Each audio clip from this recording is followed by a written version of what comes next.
75 जिलों में एसआईआर प्रक्रिया तेजी से लागू की जा रही है, लेकिन रायबरेली में इसका जमीनी सच बेहद चौंकाने वाला है।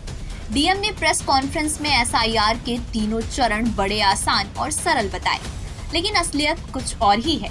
आसान कहा गया, ये सिस्टम अब लोगों को सिर पकड़ने पर मजबूर कर रहा है।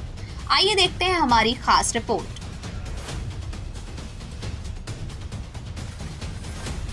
राजधानी लखनऊ से सटे कांग्रेस नेता राहुल गांधी के संसदीय क्षेत्र रायबरेली में एसआईआर सिस्टम को जल्दबाजी में लागू करने की होड़ मची है। बीएलओ को घर घर जाकर मतदाता फॉर्म देना और जानकारी देना था, लेकिन असली खेल यहीं से शुरू होता है।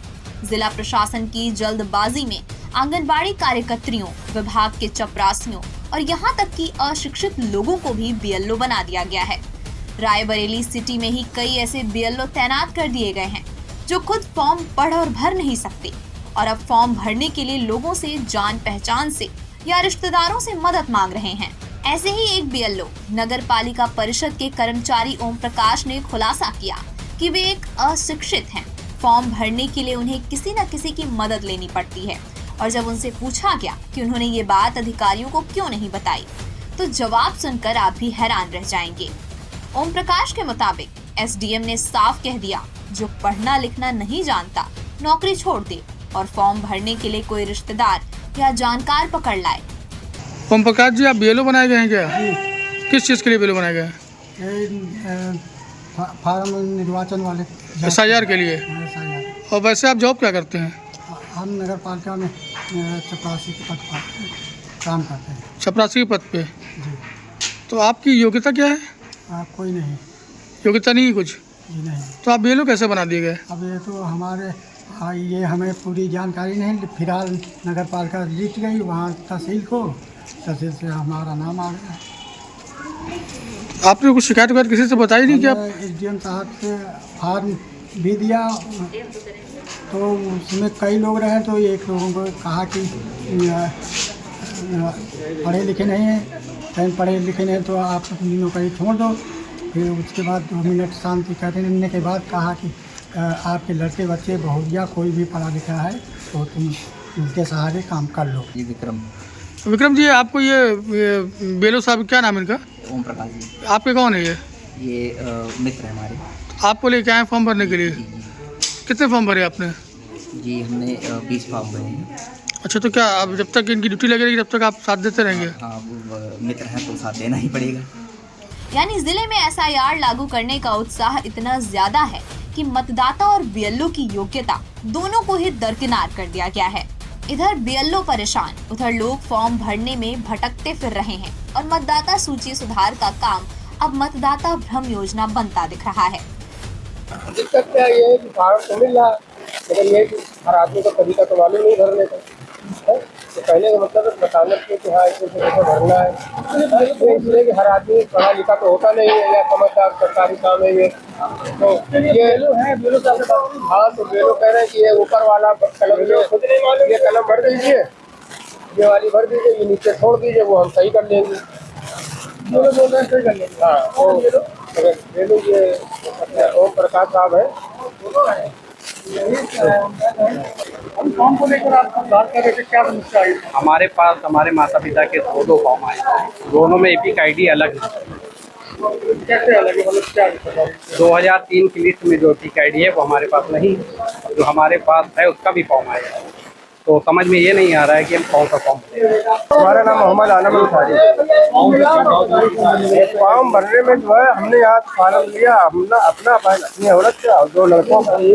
तो ये बीएलओ जो है ओम प्रकाश, उन्होंने कहा ऊपर का कॉलम भर के जमा कर, तो हमारे भरोसे से ऊपर का कॉलम भर के चारों फॉर्म का दे दिए 10 अब हम जो है 2-4 दिन बाद जब देखा ऐसे क्या होगा, तो उसमें तब 2003 के जो है वो मांग रहे हैं कि डिटेल नहीं भरी है, जब बताए नहीं उन्होंने। हाँ है, हमारे पिता का कब्जा हुआ है, निकला हुआ है। अभी बोल रहे हैं कि फार्म तुम्हारा जो है, हमने कहा भाई हमारा जो फार्म हमने जमा करा है वो फार्म हमको जो है वापस कर दो, तो हम पूरी डिटेल भर के आपको दे दे। नहीं कहीं नोटिस आएगी तो उसमें इतना जो है।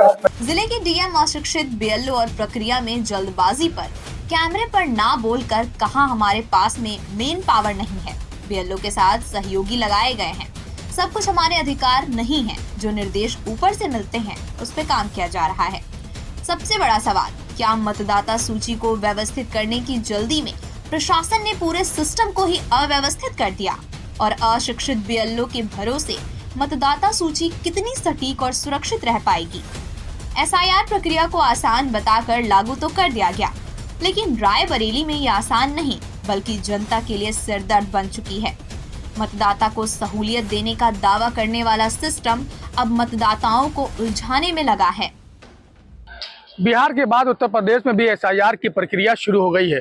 बात अगर रायबरेली की कर लिया जाए, जो कि कांग्रेस का गढ़ भी कहा जाता है और नेता प्रतिपक्ष राहुल गांधी का संसदीय क्षेत्र भी कहा गया है, यहाँ पर भी एसआईआर की प्रक्रिया तेजी से शुरू हो गई है और प्रशासन पूरे जोरों शोर से एसआईआर की प्रक्रिया को कराने में लगा हुआ है। अब खबर क्या है, क्योंकि एसआईआर प्रक्रिया हो रही है, लगभग सभी को पता है, खबर क्या है वो आपको बताते हैं।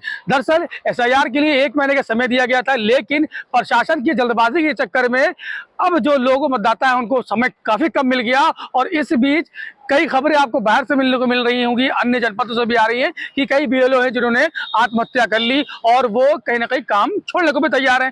कारण बिल्कुल साफ है, क्योंकि एसआईआर में जो प्रक्रिया और जो लिस्ट मांगी गई है 2003 की, जो उसमें फिलिप करने के लिए स्थान मिले गए हैं, वो लोगों को पास मिल नहीं पा रहे हैं। कहीं किसी के पास वोटर लिस्ट की व्यवस्था नहीं हो पा रही है, तो कहीं कोई बीएलओ उनसे सही तरह से सही जानकारी उपलब्ध नहीं कर पा रहे, उपलब्ध करा नहीं पा रहे। इस बीच जो मतदाता है वो कहीं ना कहीं परेशान है और उनको सटीक जानकारी न मिलने के कारण वो बीएलओ को परेशान कर रहे हो, बीएलओ के पास लगातार संपर्क कर रहे हैं। ऐसे में बीएलओ जो है वो कहीं ना कहीं मानसिक थोड़ा सा तनाव में महसूस कर रहा है और इस तरह की कई घटनाएं भी सामने आई कि उन्होंने आत्महत्या भी कर ली। ऐसी ही कुछ स्थितियां रायबरेली में भी बनती दिखाई पड़ रही हैं। रायबरेली में प्रशासन ने इतनी जल्दबाजी की कि जो बीएलओ यहाँ अपॉइंट किए गए वो बीएलओ अशिक्षित है। नगर पालिका के कर्मचारी, जो सफाई कर्मचारी, उनको बीएलओ बना दिया गया। आशा बहुए हैं, उनको बीएलओ बना दिया गया। वो खुद भी ये कहती साफ दिखाई पड़ रही हैं और उन्होंने अधिकारियों से कहा भी, ये उनकी ही जबानी है कि हम ये काम करने के योग्य नहीं है। अब जरा सोचिए कि जिस बीएलओ को एसआईआर प्रक्रिया के लिए नियुक्त किया गया उसको खुद लिखना पढ़ना नहीं आता, तो वो मतदाता को फॉर्म भरने की प्रक्रिया कैसे बताएगा। और सवाल ये है कि मतदाता को सेटिस्फाइड कैसे करेगा और वो फॉर्म पूरी तरीके से वो जो सूची बननी है वो कितनी हद तक शुद्ध होगी। इसको लेकर जब हमने बात की डीएम यहाँ की जिलाधिकारी हर्षिता माथुर से, तो हर्षिता माथुर ने ये साफ कहा कि बिना कैमरे पे बोलते हुए उन्होंने अनऑफिशियल बाइट पे ये बात कही कि देखिए, हम लोगों ने जितने भी बीएलओ लगाए हैं उनके साथ एक सब्स्टिट्यूट लगाया गया है, यानी एक हेल्पर लगाया गया है या टेक्निकल लगाया गया है जो कहीं ना कहीं उनको मदद कर रहा है, फॉर्म भर रहा है। तो ये सवाल उठता है कि अगर टेक्निकल लगाया गया तो क्या जरूरत पड़ गई टेक्निकल या कोई एक सब्स्टिट्यूट उनके साथ लगाने की? क्या वो जिम्मेदारी उस जो सब्स्टिट्यूट है, जो हेल्पर है, उसको क्यों नहीं दी गई? अब अक्सर ये देखने को मिलता है कि चुनावी जितने भी कार्यक्रम होते हैं या जितने भी ये प्रक्रियाएं होती हैं, इसमें अधिकांश शिक्षक यानी शिक्षा मित्र या फिर अध्यापकों को लगाया जाता है। इस बार ऐसी क्या जल्दबाजी हुई जो उनको नहीं लगाया गया? अभी मैं आपको बता दूं, ये खबर वो खास है जो बाइट अभी आप सुनेंगे, उसमें एक नगर पालिका के सफाई कर्मचारी हैं ओम प्रकाश, वो बेचारे बीएलओ बनाए गए हैं। वो कह रहे हैं कि मैंने मना किया था लेकिन मैं योग्य नहीं हूँ, इसके बाद भी मुझे जबरदस्ती यहाँ पे लाया गया। अब उनके पास आलम यह है कि वो घर घर तक तो पहुंच नहीं पा रहे हैं। इस तरह कई बीएलओ है जो घर घर तक नहीं पहुंचते और परेशानी किसको हो रही है? मतदाताओं को हो रही है। बीएलओ को ये जिम्मेदारी दी गई थी कि 3 दिन बीएलओ 3 बार घर मतदाताओं के घर पे जाएगा, उनको फॉर्म देगा और फॉर्म में जो करेक्शन होगा वो सारी चीजें बताएंगे।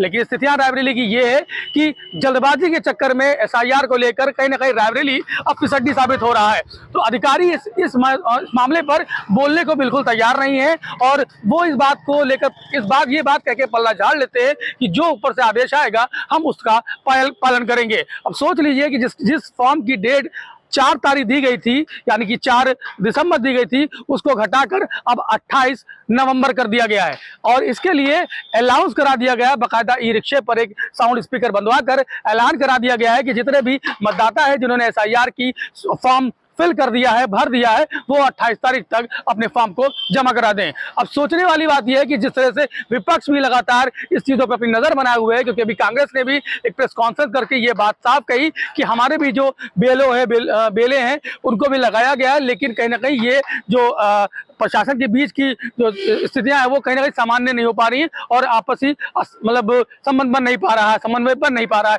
इस कारण वो भी ये मांग कर रहे हैं कि ये डेट जो है, तारीख जो है वो आगे थोड़ी सी बढ़ा दी जाए, ताकि जो मतदाता है वो सूची में अपना नाम अच्छे से अंकित करा सकें। बहरहाल अभी ये जो प्रक्रिया है तेजी से चल रही है और मतदाता है वो लगातार परेशान है, क्योंकि उनको सही और अच्छी जानकारी देने वाला कोई व्यक्ति नजर नहीं आ रहा है, क्योंकि बीएलओ जो है वो अधिकांश फोन पे नहीं आते, किसी का फोन स्विच ऑफ होता है और कुछ बीएलओ तो एक जगह पहुंच जाते हैं और लोगों से कहते हैं कि जो लोग यहाँ के आपके जानने वाले हैं या इस फॉर्म में हैं उनको आप बुलवा दीजिए। अब सोचिए इस तरह से एसआईआर हो रहा है तो आगे स्थितियां क्या होगी। क्या सच में विपक्ष का दावा कि एसआईआर के जरिए वोटर लिस्ट से लोगों को नाम काट देना होगा ये सब सच साबित होगा, ये देखने वाला विषय होगा। फिलहाल ये मामला गंभीर है, इस ओर प्रशासन को और इस संबंधित निर्वाचन अधिकारी को ध्यान देने की जरूरत है। रावली से मैं आफ्ताब खान,